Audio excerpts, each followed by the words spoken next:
Jason, thank you so much, first of all, for welcoming us into your home. It's an absolute pleasure. No, it's great to have you here. I want to get straight into Grimsby Town, first of all, before we look back on some of the other stuff. When you invested in it back in 2021, you described the investment as the perfect counterweight to the ownership model of the Super League teams, which was obviously a reference to the attempted breakaway at the time of 12 teams from England, Italy and Spain, which you went on to describe as a paradigmatic example of distorted capitalism, where profit motives and dividend payments are regarded as the only measure of success. So for you, going into Grimsby, what is the measure of success there?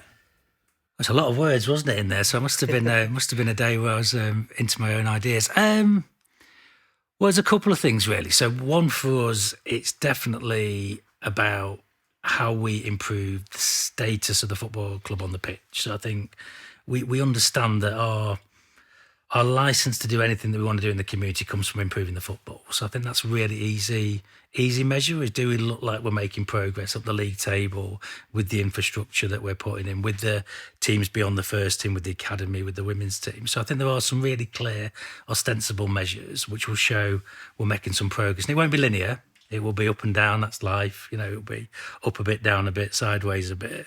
And they're really obvious.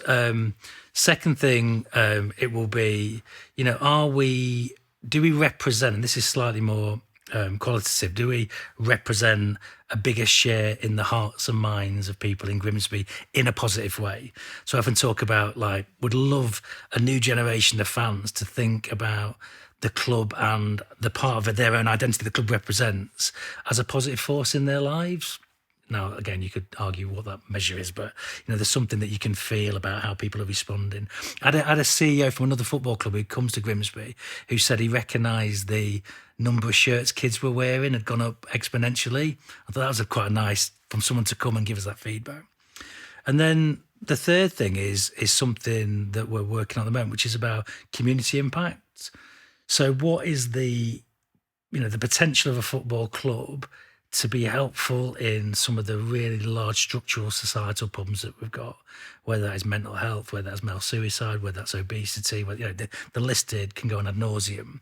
But it feels like, and this is in the first couple of years of ownership, that there's a lot of opportunity for the badge and for a football club to open up spaces for people to have quite difficult discussions about where we are as a country, as a society. So that's the I was going to say that's a short answer, but it wasn't a short answer, but that's the potted answer. We're actually working on that question at the moment, which is, we had a 3-year plan when we came in, which was to validate some of these ideas, because we were complete novices, 3 years ago or 2.5 years ago. And so now we're working on a 10-year strategy, which builds out more ostensible measures for that success. And I think there's something in those 3 domains that will be part of the measurements that we're trying to set up for ourselves.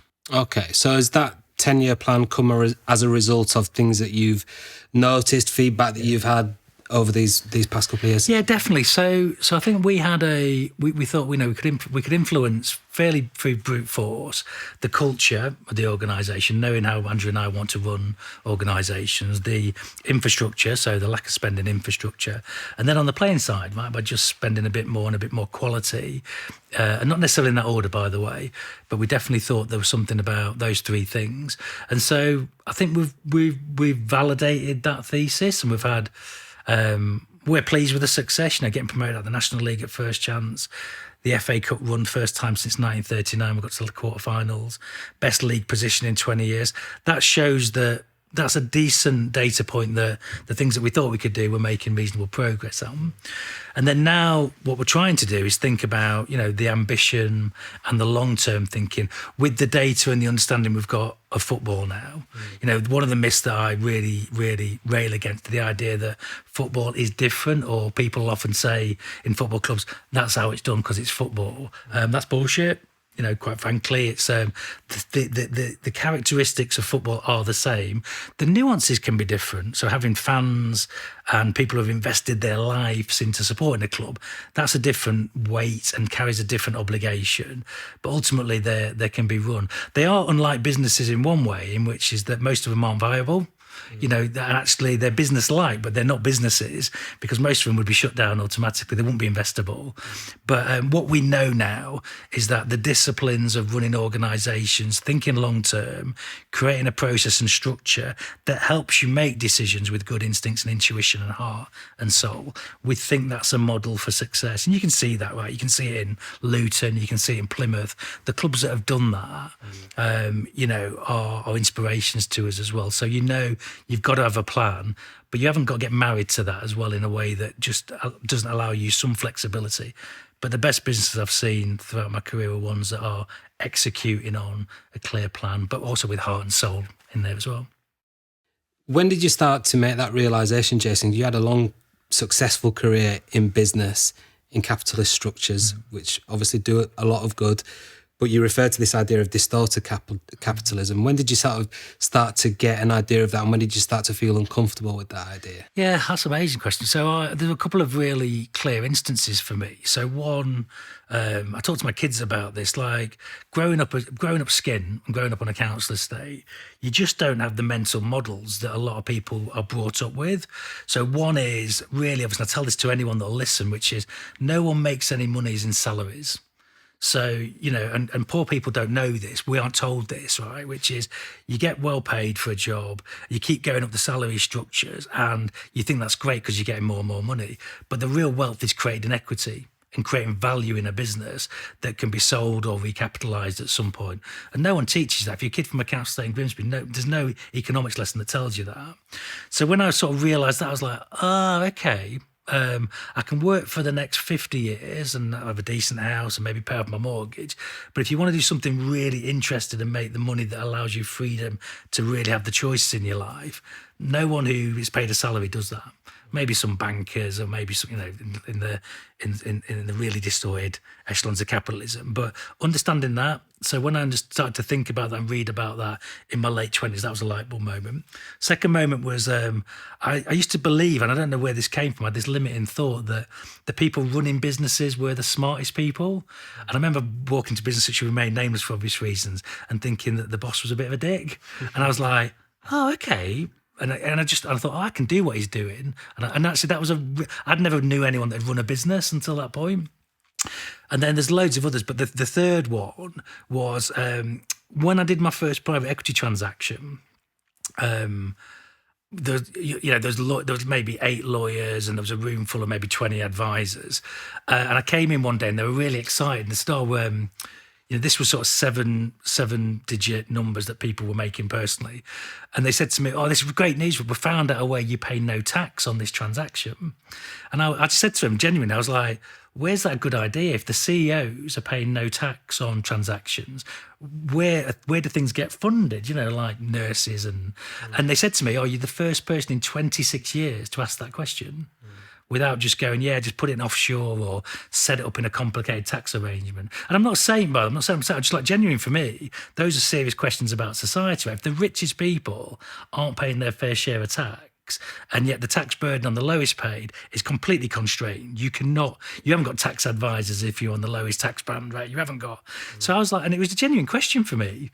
And so I started to think through the idea how the wealthiest people I know pay the lowest marginal tax rates. And I was like, it's just not fair. It's just not fair. And then because my education was rooted, and I did a degree in philosophy in my 20s, when I started to educate myself, I started to look back into systems of justice. Like I'm a big fan of the work of a philosopher called John Rawls that wrote a book called A Theory of Justice.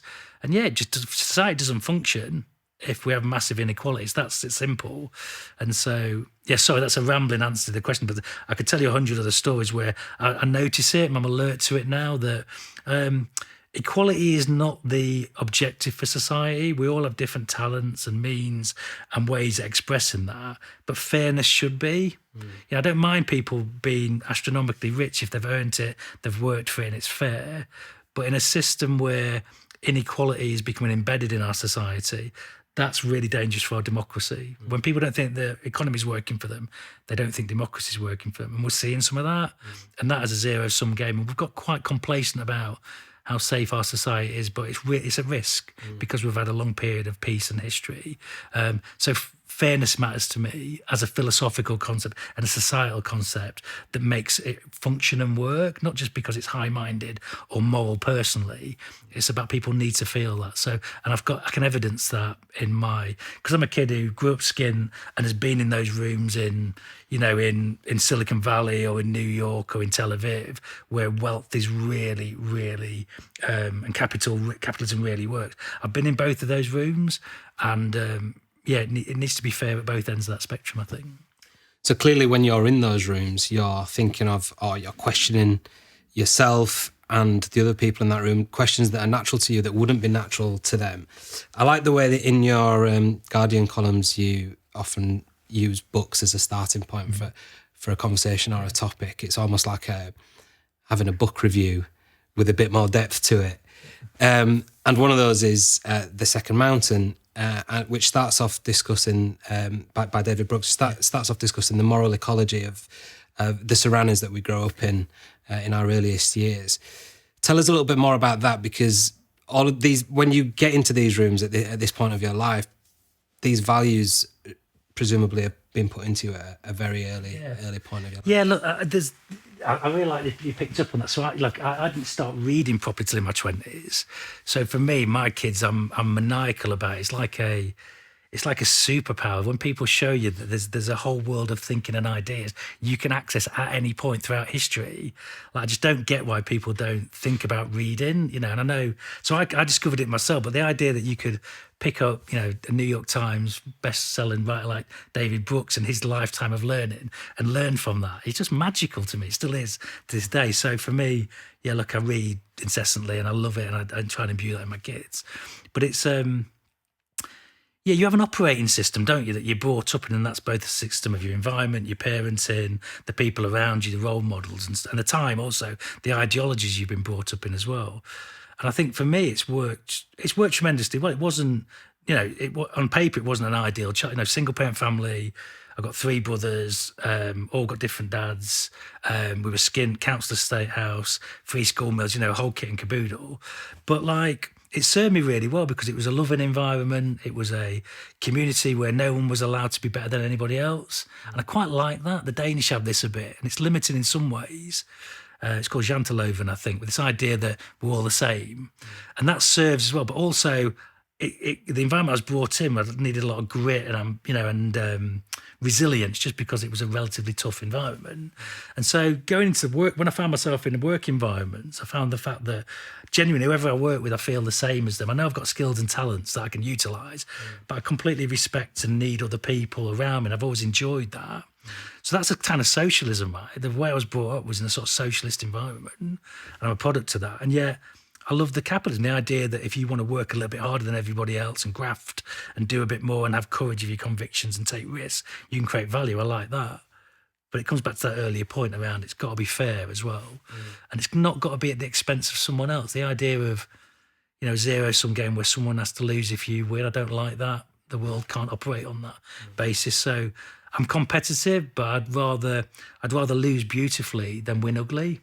That whole thing around how you play the game matters to me. Long-term objectives and values matter to me. I actually believe that's a better way of winning. It sets you up for winning. And there's I think I've wrote about this, but I met Dr. Pippa Grange last year. I know you read her book Fearless, and I met her in Ghana, which is a long story. But this idea of winning deep. When you see a lot of sportsmen that get there and they win accolades, but it's hollow to them because they haven't thought about the process or why they're doing it or who they're doing it for. And I love that idea in Pippa's writing about you can lose and still win deep. So we lost in the quarterfinals of the FA Cup, but it's one of those magical moments of my life. Looking at our fans applauding the players, and they stayed around for 50 minutes singing, and we lost that game. So to all intents and purposes, we were the losers. But it was the biggest joyful day of winning, probably in the club's history in some way. So there's something about how you win that's important to me as well. But that's, and who knows, you unravel your past and you try and tell this linear story, but life's more complicated than that as well, isn't it? Yeah, it is. But it's interesting to see how those values that were instilled at such an early age start to come out after the amount of professional success you've had, and I'm also really interested to know how you can translate that to sport. And I might just come on to that in a moment or two. But before we move on from kind of your upbringing and your childhood, you mentioned there about having 3 different brothers. You all got different fathers. Presumably your father wasn't around. I don't know who he is. I actually don't know who he is. Oh, really? To this day still, yeah. So it's a mystery for me still.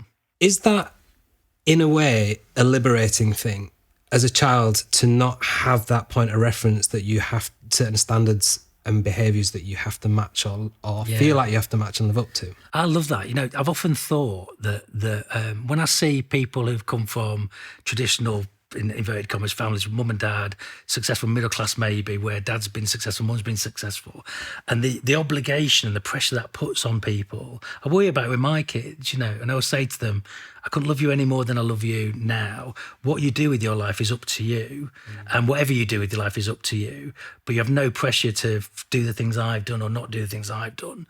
And so for me, but I've seen it again and again with people that have had those sort of traditional upbringings where the pressure's immense. And often it's the things that aren't stated within families that can create, as much psychological tension and problems for people, right? People have had loving parents that wanting to, please their mums and dads, So my son, when he was about 8, it was one of the most profound things I've ever heard from anyone. But we were talking, I was quite anxious to not tell them that I don't know who my dad is, because it's their history as well, right? And my daughter was drawing a family tree at school, and my mum's last husband, she just drew as my dad. And I said, just really casually, I said to her, he's not my dad. And she went, who is? And I went, I don't know. And she went, that's sad for you, Dad. And then she was like, pass me the ketchup or something. And it was like, I'd been 5 years thinking about how I would frame that conversation. And to her, it was the most beautiful, matter-of-fact thing. And the response was, it was sad for me. And my kids have been really open with them about this.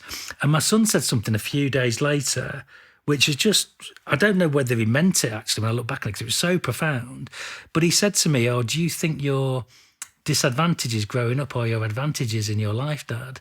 That you've used them? And which is exactly your question, right? And I was like, he was 7 at the time when he asked me that. And I was like, totally, right? As long as you're not encumbered. And there were some things that weren't great that I've had to work through about not having a dad around, or I was good at football, so not having someone watching me play sport. So I obsess about going to all my kids' games. Probably not healthy sometimes, because I want to be there and I know that I'm just physically there. But once I'd worked through that stuff, I've had no pressure to do anything in my life apart from the pressure I put on myself. My mum still thinks I've got a psychology degree because she can't get her head around what philosophy is. So she got getting a job was an achievement in my family, Yeah. And all my brothers have had success in their own way, which is beautiful. So, for us, it's work that we've just followed our passions, and I've just been able to go, that hasn't worked for me. So I travelled for 5 years when I left school, and I was on the kibbutz in Israel. I was a holiday rep. I worked at Disney World, and I studied philosophy because I was into it. No one would advise you to study philosophy as a vocation in the 90s. But I just did stuff, and it's just been beautiful for me that every time I've been curious about something, I've just done it, and I've taken risks because there's no downside case for me. I've been skinned and I survived it and it was all right and my life was okay. And my wife and I talk about this a lot, which is we don't obsess about money and stuff, even though we've got a beautiful life and I'm really privileged and fortunate. But we know the risk taking on Grimsby Town. My wife actually taught me into it. She's like, if it all goes to shit, we'll buy a 2-bed flat somewhere and we'll go and live there. And I know that that's not just her saying that. I know we'd be as happy. And so there's something about being liberated from that. We know that the stuff that we've accumulated and the success that we've had doesn't define you. The future will define you. So, and it took me a number of years and therapy and coaches and reading to work that stuff out. But I'm not encumbered by it, and so it allows me to take risks because I'm not scared of failing, and that's the biggest thing. I've no fear of that stuff because I grew up in an environment where we had bugger all basically. So yeah, it's a really insightful question because I think people look at these sort of stories and they go, it's hard looking, it's grit, but actually it's the opposite. It's like you're just not scared of downside. Because it's been shit, and it's we grew up with ice. I was talking about I'm scared of. One of the things I used to talk about, like my kids, was I was obsessed about being warm because I remember being cold as a kid a lot, and we had ice inside the windows in our house. So we always had food, but I remember being cold a lot. So when you think about the material, the material comfort that we have as a society now, I'm never going to get down to that level again. So my baseline has been reset, and it allows me to completely take chances on stuff. So that's a great question. No one's ever asked me that before. Well, it resonates with me a little bit. My experience was different to yours, but my father was around when, in my early years, but he was quite conservative. He was I wouldn't say he was particularly strict. He was a policeman. He had high standards, and he was quite an alpha male, I suppose, that I felt I had to live up to. And then at 18, he left the family home. He was quite acrimonious. It was very difficult. But in time, I found it actually liberating, and I felt that sense of, well, actually, I don't have to do what he wants me to do anymore. I can do what I want. I don't have to listen to him. And it's that thing where you mentioned before about looking up to CEOs, thinking, well, they must know everything. This is the way it's done. And I think when you're a kid, you look up to adults as well, and you think they know everything. They must be right. And then you grow up and realise that. What a great realisation there to have that, because there's so many people that are damaged by splits or their past, and recognising the stuff that is hurtful, and but as a kid, if you can work past that and through it. A lot of people don't get that chance, so you can read your way to that. You can get therapy or coaches and stuff. But there's a couple of things I say to my kids. I've said that thing about, like, I can't love them any more than I do. Like, my whole heart is committed to them. So whatever they choose to do, is up to them. I will love them exactly the same way. But there's also something about, I say to them, look, I tell them I love them every day. I'm like, that's the thing, that having a baseline in your life, and we know this, right, of that you're loved, whoever that is by or whatever it is by, and you have someone that's thinking about you when you're not there.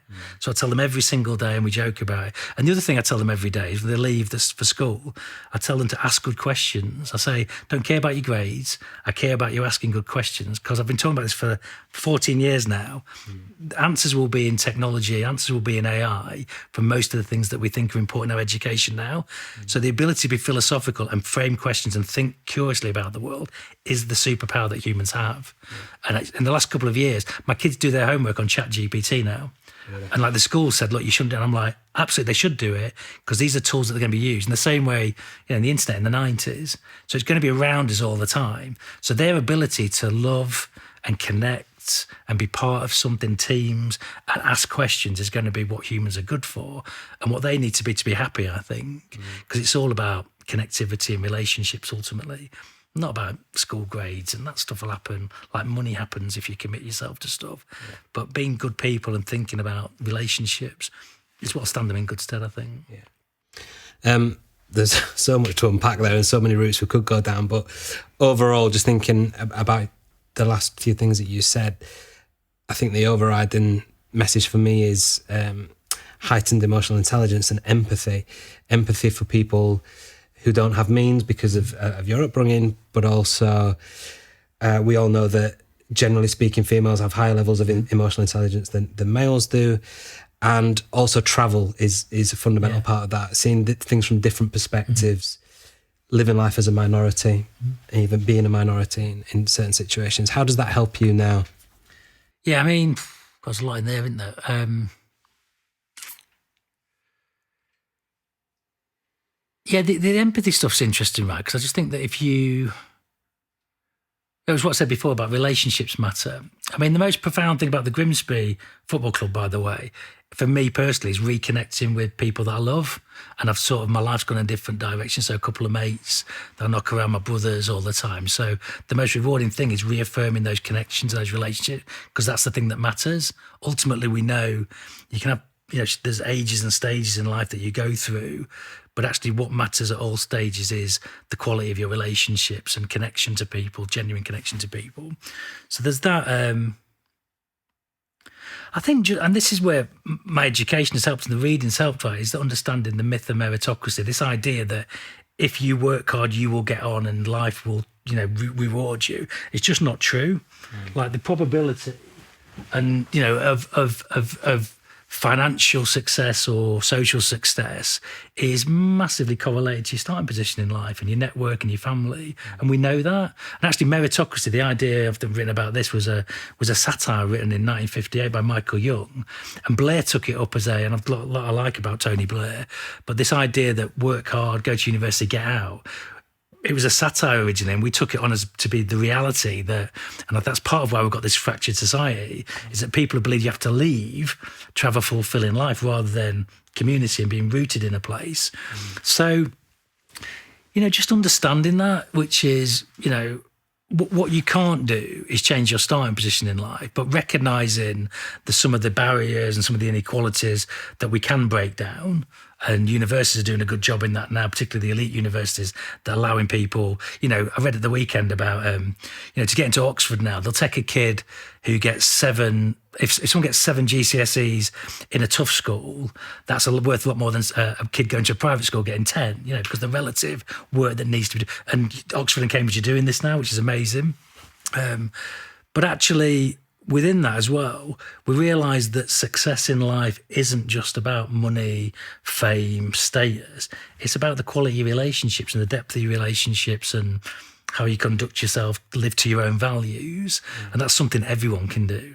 Right? And so there's something in how, as a society, we measure success. And the travel gives you that, right? When you go around the world and you see people and communities that might not have the material wealth that we have in some of the Western countries, certainly in the UK, you realise that there's both a positive and a negative in terms of those environments. Positive sometimes, without romanticising it. You sometimes think that some of the things that we forgot about connection and family. And I lived in London for over 20 years and didn't know my neighbours, and people were transient. And I look back on that. It's amazing to me actually that we lived, particularly when our kids were young, without any family around or without, and everyone's trying to work and grind their careers out. But actually, when the most important thing is your family and your kids, we moved up north to be their grandparents and aunts and uncles and cousins, and the richness of that life. Whereas we're sold this myth that, materiality and this idea of success being where you get to in your career. But you see it now with people older that have retired, there's only so much you can rest on your laurels of your career, but your family and your connections and how your life's been enriched in other ways are the things that matter. And we know that on a really fundamental level. We've forgotten it, I think. So the sooner we can realise that. So, travel, just communities that I've been to around. I lived on a kibbutz, which is the most basic. It is a pure socialist idea where you work, there's no money exchanges, you get everything provided on a low baseline. And probably the happiest I've ever been, where money wasn't involved, but I was working hard and met young people and just interested in the history of it, But, so I think just seeing that, it's a great leveller. But it was fun as well. I'd be lying to you, just because I was curious and I was fun and, I didn't have any, I was carefree again, so I could go and do this stuff without the obligations that come with that. Yeah. I want to talk a little bit about another book that you reference in one of your columns, which is The Descent of Man by Grayson Perry. And he quotes the psychologists Robert Brannan and Deborah David's description of 4 basic components of traditional masculinity, right? And I'm sure people will be able to relate to this if they're into sport. Well, whatever you're into. So number 1 is no sissy stuff. And there's an interesting story there about the history of the colour pink related to that. The second thing is the big wheel, which is men's quest for success and status. The third one is the sturdy oak, so men's air of toughness or confidence and self-reliance, especially in a crisis. And number 4 is give 'em hell, which is the acceptability of violence, aggression and daring in behaviour. Now, as a footballer, since I was a small child, I can relate to all of these, and I was encouraged as a kid, especially as a small kid, by my dad and by youth coaches to exude all of these traits, especially the last one. And I'm aware that I probably do check myself against them still to this day. So in an environment such as professional football, where all of these traits are present on the football pitch, in the boardroom, I assume, which not is still large. Not in our boardroom. Not in your boardroom, I'm sure, but in a lot of boardrooms which are male-dominated, and obviously in the terraces and the grandstands as well. How do you try to change that culture and address those things? Well, I think the first thing is being open-minded to the idea of what works and what doesn't work. Well, that's the other thing, is how appropriate is it actually to change that? So what I'm trying not to do is try and impose, my biases, my ideological frameworks on something just because it's mine. Yeah. And that's really hard because you do show up in certain ways. But, fascinating conversations with Paul, our manager, about, that he's a really deeply thoughtful, caring individual, but like has grown up in an environment which is 20 years of being a pro footballer in Rotherham. And so we're just having this really great discussion, I think, about what works and what doesn't work. I think that's the question. The question that I always think about is what serves us, and what serves us in terms of becoming better people, better organisations. And I do strongly believe that those are outdated and outmoded and don't create high performance in the way that endures. So I think, there's a bit in that book that I think, that I think we talked about when we first met, which is there's a statement that really was like a light bulb moment for me around places that have had industrial decline, like Grimsby, or like the mining places in Yorkshire, or wherever, actually shipyards. The men in particular worked in really tough environments, and so to survive that and that served their survival instincts, you had to be tough, and that spilled out into the pubs and fighting and physicality being all those things being prioritised. And then Grayson Perry wrote this wonderful passage, and I've got it like etched in my mind, which is, those things went away, those industries went away, but as a generation, that's probably my generation, was still brought up with those parents who acted that way. But it was nothing to hang on to. They weren't relevant anymore. They didn't serve us anymore. So I remember trying to be hard as a character. Like in Grimsby growing up, one of the characteristics, maybe because I didn't have great male role models, but I remember having a fight once and coming home and my nose was blooded and stuff, and my stepdad was like, all he said was, "Did you win?" And actually what I wanted was a hug and a kiss and to be told I was scared, I'd been in a fight, I didn't like it. And he was like, "Did you win?" And I was like, "Yeah." I'm not sure I did, by the way. But in that moment I went, "Yeah." And he was like, "That's all that counts." And then just probably fucked off to another room and had a drink. And I remember at the time that was like, and I followed that through into my late teens, early 20s, where being physical and trying to look hard in front of people, and the characteristics of standing your ground was a thing. Like the worst aberration of your moral character was not, did you do something criminal, was like, did you not buy a round when it was your turn? Yeah. And it's amazing, like the hierarchies and stuff. But if you roll backwards 30 years, those are the characteristics that meant we can trust each other, and that if it gets physical, which it often did in the 40s, 50s, whatever, then this is my crew and this is my tribe. But I want my kids to feel loved, and I want them to be resilient and be physical when they need to, but not lead with that. We know that, there's so much data and there's so much evidence now that people don't want leaders that, in certain moments you've got to show resolve and resilience and grit. My wife always said, that's why I think I've had a bit of success, that I've got that in me. Like, I don't tolerate certain behaviours, and it shows up for me, maybe aggressively sometimes, but that's one part of my character I can utilise that served me well. I look for people that got a rod of steel in them, that when it gets hard, they show up and want to dig in and show toughness, but not in a physical way. And so the question for me is does it serve us? Does it serve us in being better people, in feeling fulfilled, feeling like we're making conscious decisions about how we want to live our lives? And a lot of these characteristics work on us. We're not thinking about them. So if you're choosing to try and be hard, and you think, actually, I want to be a UFC boxer, or I want to be, whatever, then making a deliberate choice about these behaviours being the ones you want to lead with, because it's fulfilling a vision of your life that you have for yourself. You could argue whether that's good or bad. But for most of us, toughness and hardness and emotional distance and, doesn't serve us in feeling fulfilled and happy and content in our lives. And we know that, and we can evidence that now because of all the things that we understand about being human. So, yeah, it's amazing that a lot of people, and I see it now, and this is why we've got a crisis in masculinity in many ways. This is why male suicide rates are at an all-time high, is because people have this system of thinking which is about trying to look tough and trying to look like you're coping all the time. And, there's no reason that should be the case, that we all suffer, we all struggle, we're all vulnerable, we all often don't know, we all carry fear and we're scared about stuff, all of us. So the ability to share that and recognise that and try and solve it is a way that's both managing. That's the human condition. And it's a good thing, by the way. We need fear in our lives, if we didn't have that. I always thought that brand no fear was a bad idea. You need some fear in your life to calibrate against making bad decisions. But Stay alive. Yeah, stay alive, right? So, but the idea that just being hard and distant and shouty and argumentative is something that would encourage people to want to be with you and perform for you. You know, the best leaders that we see today have that emotional intelligence. They have this toughness as well that's needed, you know, resilience and just looking like they're standing up for their people. But most people want love and most people want connection, want respect in there as well. So it's not about being soft. It's not about suddenly it being a hippie commune where people do what they like. Yeah. The business that I've run have had a resilience and a toughness to them that doesn't suffer people that don't perform. You know, we moved people on quickly. But if you step into a conversation and perform, we want you to thrive in whatever that means for you.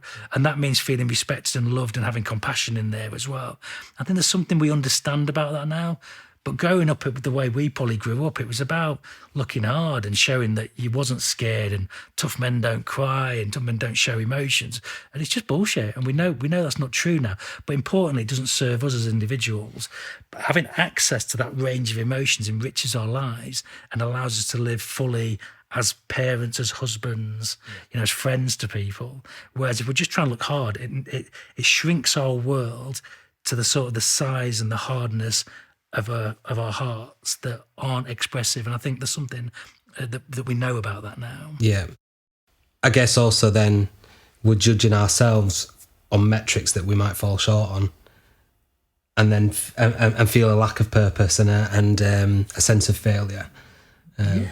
I just don't know. It's like, one of the reasons I left Grimsby is like, you know, it was about those characteristics, and I just didn't feel like it fitted me. I felt like there was a dissonance in my world, which is I was trying to look hard and trying to be, you know, really ultra masculine, and it just didn't resonate for me. And interestingly, I went away traveling, and I found that I loved reading, and I love poetry, and I love philosophy. Like, I wasn't having those conversations in Grimsby. Like, if I turned up to the pub and I'd sort of talked about the Second Mountain or the fact that I loved the writing of Simon Armitage, I probably would have got a punch, probably deservedly.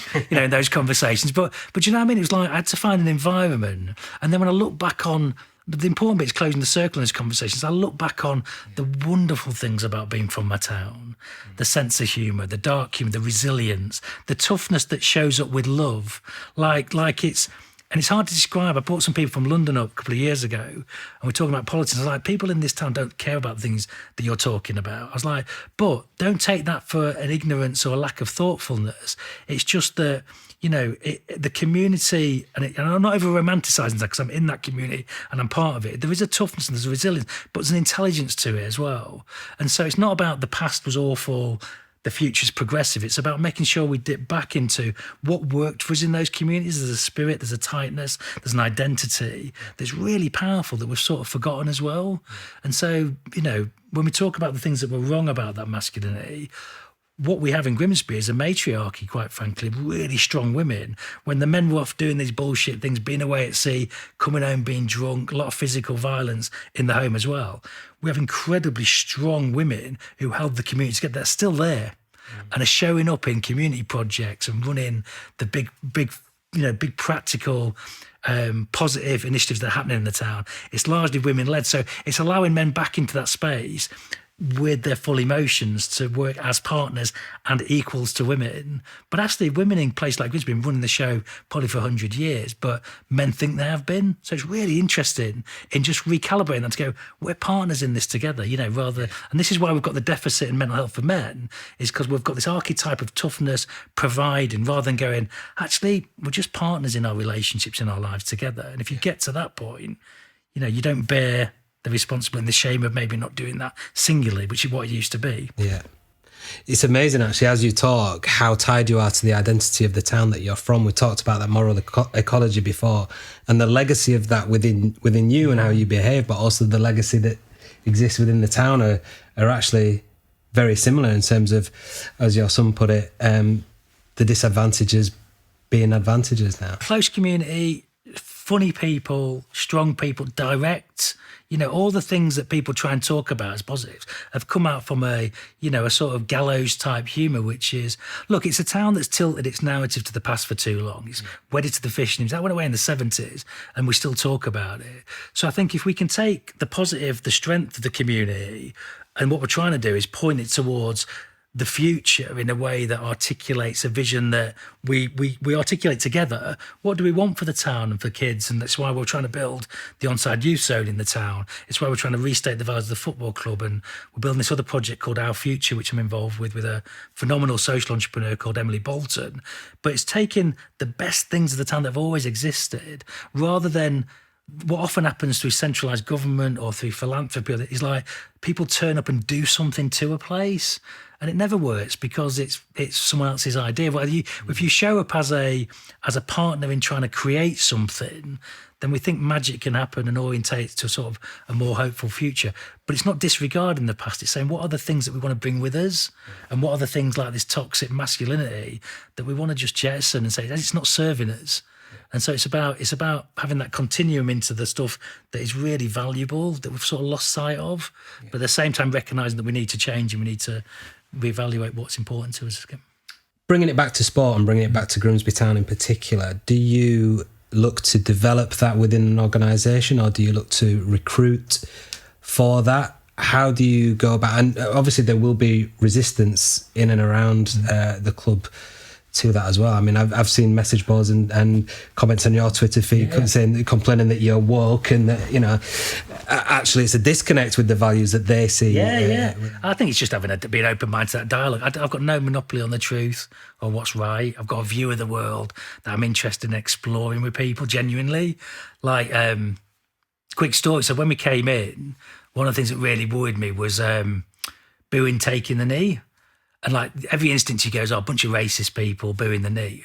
And so what I did was I put a shout on Twitter, like, I'd love to talk to someone that boos, just like completely anonymously get in touch. And the guy got in touch, and actually what it was, and I was frightened actually, I was a bit nervous. I was like, what if he's just a massive racist and I'm having a chat to someone who's a member of the NF or something. I was like, God, that won't end well. But I was like, do you know what? I've got to not hold my own views too closely as well. I've got to be really careful that I've got a worldview that may or may not be right. And so this guy had an amazing, completely logical narrative about it's being taken over by super left Marxist organisations. So if you're booing it, you're actually supporting ultra left wing, which is as bad as. And I was like, wow, what a thoughtful. And so for me, there's something about. I've always said to my kids, I'm like, listen to everyone's views and then make your own mind up about it, but make sure you're listening.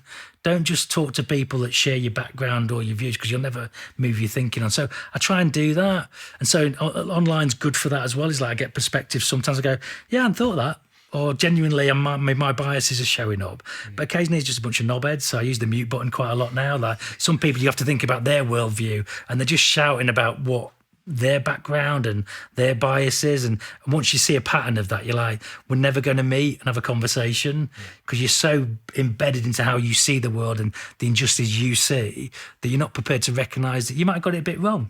And that's the thing that's really worked for me in my own personal experience, is going, like, one of my really good friends in the US is a private equity investor, but like political spectrum completely different to me, very religious, and I love speaking to him because I love him. We've got a massive amount of respect for each other, but his views on stuff are completely antithetical to how I see the world. But I know I value his intellect, I value his opinion, I know his values, and so it's an amazing education for me to speak to someone who I respect and love that I don't share my views on. And we need more people like that in our lives, because none of us have a perfect expression of what's right and wrong.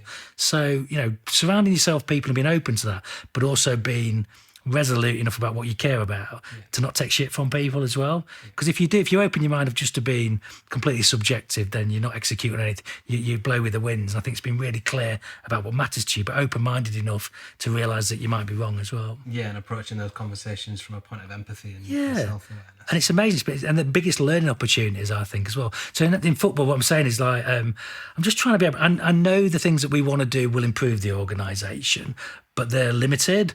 But actually what we're being open-minded to is, what is it about the world of football that works that we don't know, that we can help receive and support, whilst bringing new ideas to that to bring it on as well. Yeah. But recognising it's both. It's an art and a science. There's so much there's chance about football but if we can bring a bit more love and empathy alongside a bit more data and structure and thinking, which might sound counterintuitive, but bring all those things to a conversation, we think at best you can improve your probability of success. Yeah. There's no guarantee of that.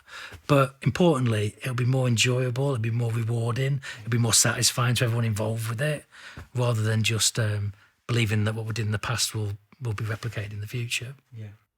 Well, that brings me to my final question, really, Jason, which is about the future and also that concept of new ideas. So you have 53 Degrees Capital, a tech investment firm. What do you see as the link between what you can do in that space and what you can do with Grimsby Town Football Club, and what we can look to achieve by merging those things through sport, but staying connected to purpose and those values? So I should declare, I've become a passive investor. I was a very active investor in terms of being available for advice and stuff, but I've committed fully to the Grimsby project, and I gave myself 3 years, which I'm 2 years in. So I haven't made a new I made one, actually. That was just a buy, but I've committed fully to doing this. So I also believe that you shouldn't play half-heartedly. So I dedicate nearly 100% of my time to Grimsby projects for the last 2 years, and certainly for the next year until we reevaluate, am I being effective, am I being useful? But the same things, I invest in things that are trying to change markets, but trying to change markets with a purpose. So something that doesn't just create economic value, it creates a social value as well. So all those businesses on there will make a lot of money, I'm convinced. Not all of them, actually, that's not probable. Most of them, I think, are good bets, but they will all, even if we don't make a lot of money, they will all add social value. So that's a win straight away. Yeah. And the Grimsby project is that for me, which is it's a terrible financial decision. If I was just looking at, can I make money? We definitely won't make money. But we're hopefully creating a lot of social value and sustainability, that if we can set the football club and, in our ambitious moments, if we can help change the narrative on the town, that will be the best thing I've ever done in my life and my career, right? So it'll cost me money, it'll cost me time, but in terms of impact, it'll be amazing, right? So, so I'm doing, but it's all about purpose and all about social impact. And as long as we don't lose our shirts and end up living in that 2-bed flat again too quickly, that'll be success, right? But so far so good, But for me personally, I'm learning a lot. I'm stretched by it. I'm out of my comfort zone, which is where I want to live while I'm young enough and got energy still, because I feel like I'm learning, and so that's the best I can hope for. But at the moment, fully immersed in it, fully committed to it, and then we'll evaluate. I'm hopeful we can find someone that can do a better job. I mean, that's the in every business we're involved with, that your job as a CEO, your job as a leader, as an investor, is to find someone better than you that can take it on. And so that's the big challenge for Andrew and I is, how do we find someone that can take everything that we're doing and take it up a level? And that's the aspiration. Wonderful. I wish you all the best. Thank you very much. If you need it. Thank you so much for everything, Jason, and for your time, your honesty, and your commitment to this concept, I suppose. Enjoyed it. Really enjoyed the conversation. Great questions in there. So thank you as well. Well, I hope you enjoyed that conversation with Jason as much as I did. Check out the programme notes for links to recommended reading on the topics that we discussed and some of the books too. And make sure you subscribe for more episodes and content from Wider Goals, brought to you by Project Sport.